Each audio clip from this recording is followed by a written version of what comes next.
Brethren, it is a joy to be with you today. I'm coming with you and sharing words from the Word. It is our prayer that you are receiving these words from the Word and that your life is richer by so doing. We beg you to partner with us to share these words with others. As I have said before, I would say again, maybe God has called you to witness to a friend and you are afraid. But I encourage you to be a witness to the Lord as I share words from the Word. Will Jesus find us watching? When Jesus comes to reward his servants, whether it be noon or night, faithful to him, will he find us watching with our lamps all trimmed and bright? Oh, can we say we are ready, brother? Ready for the soul's bright home? Say, will he find you and me still watching, waiting when the Lord shall come? The theme, lamps with and the lamps without oil. I want to build on what I've been sharing with you every morning.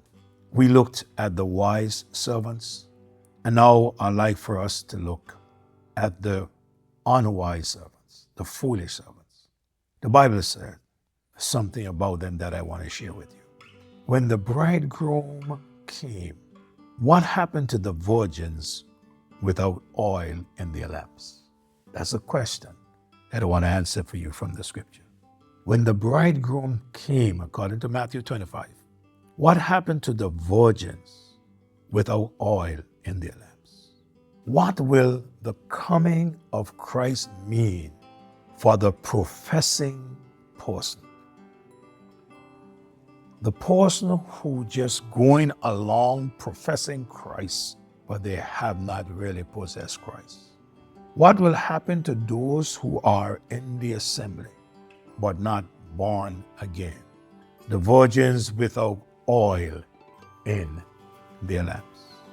What I have noticed from this text, that they are shut out from the presence of the Lord. Not too long before that, they were waiting for the Lord to return.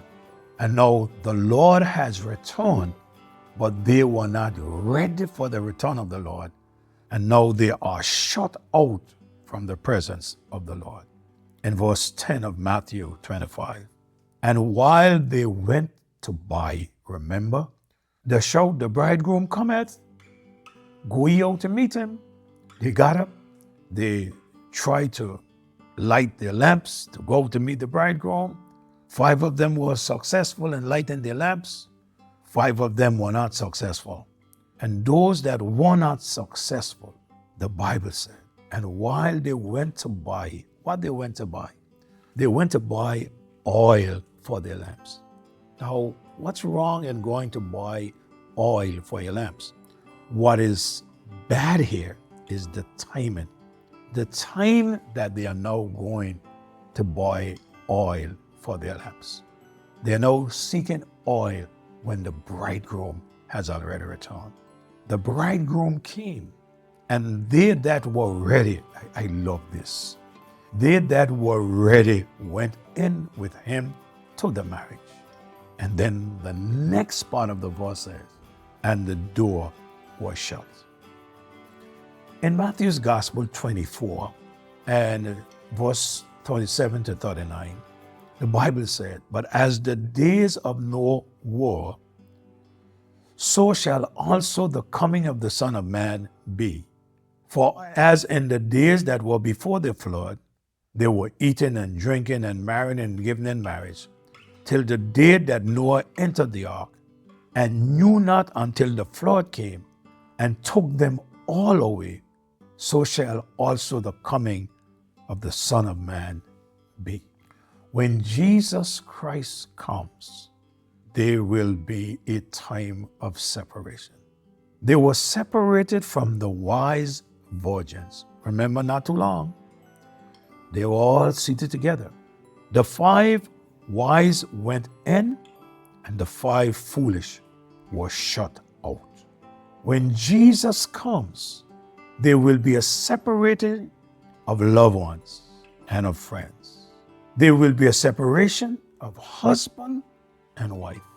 Wives separated from their husbands, husbands separated from their wives, children separated from their parents, parents separated from their children, neighbors, friends, loved ones separated from one another.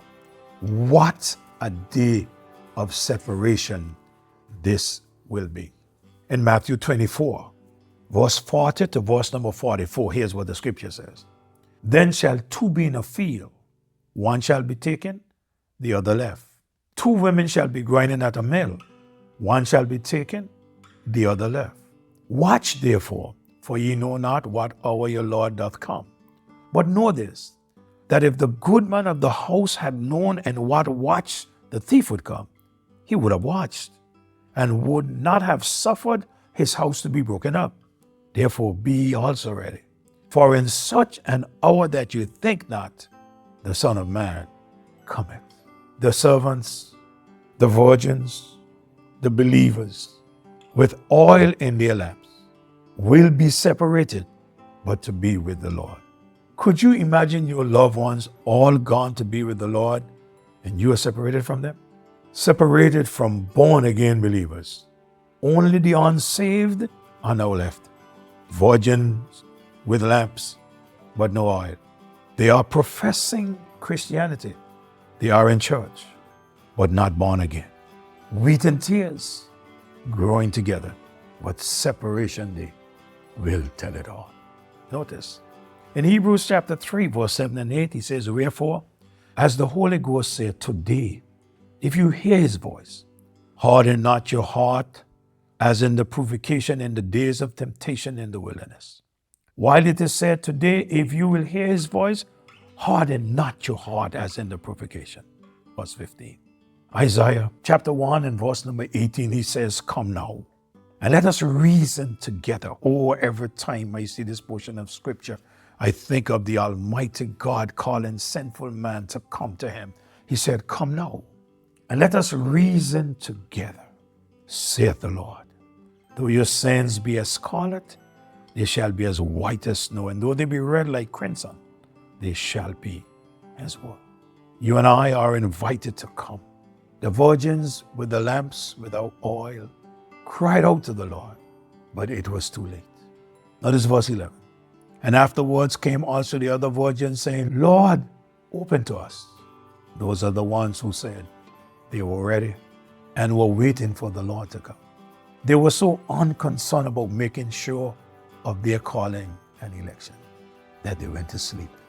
In verse 5 of Matthew 25, while the bridegroom tarried, they all slumbered and slept. A time when they should have been up making sure that they're ready to meet the bridegroom. Peter writes in 2 Peter chapter 1, verse 10 and verse number 11, wherefore the rather, brethren, give diligence to make your calling and your election sure. For if you do these things, you shall never fail. For so an entrance shall be ministered unto you abundantly into the everlasting kingdom of our Lord and Savior Jesus Christ. Those on the outside are those who willfully rejected Christ. They were all religious in service, no doubt members of the church, but lost. They are now outside, knocking and asking admission. And afterwards came also the other virgins, saying, Lord, open to us. The virgins with lamps without oil, the professors, heard the voice of the Lord saying, I know you not. Whoa! Imagine when they recognized whose voice it was. In verse 11 and 12, but afterwards came also the other virgins, saying, Lord, open to us. But he answered and said, I say unto you, I know you not. We are told that many will say to him on that day, according to Matthew chapter 7, verse number 22 and verse number 23.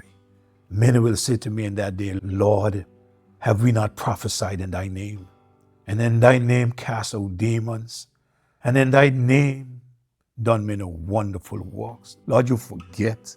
God, we did these things. In verse 22, and then will I profess unto them, I never knew you. Depart from me, ye that walk iniquity.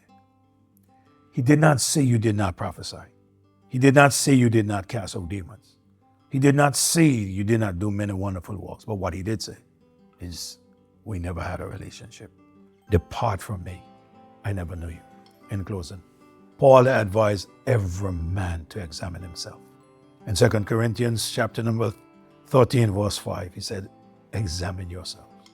Whether ye be in the faith, prove your own selves. Knowing not your own selves how that Jesus Christ is in you, except ye be reprobates.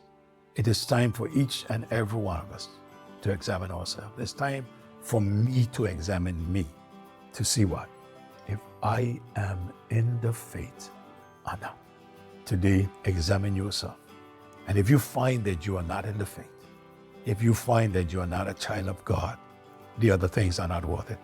Give your life to Christ before you find that it is too late. Give your life to Christ now. Admit that you're a sinner. Ask him to come into your heart, forgive you of your sins, and save you. And he will, if you mean it. Father, thank you for the journey. Words from the Word. Dear God, I pray that you will use these devotions and that somebody will come to know you before it is eternally too late. Lord, thank you for the partners who are sharing this devotion with those that you have laid upon their hearts, and for the salvation of the souls that will be saved because of you, first of all, Jesus, and then because of the partnership of others. Have your way with us now. Get honor, get glory. For it is in Jesus' name we pray, and for his sake. Amen and amen. God bless you. Do have a great day. Don't forget, share with someone. I'll be back next morning with a new series.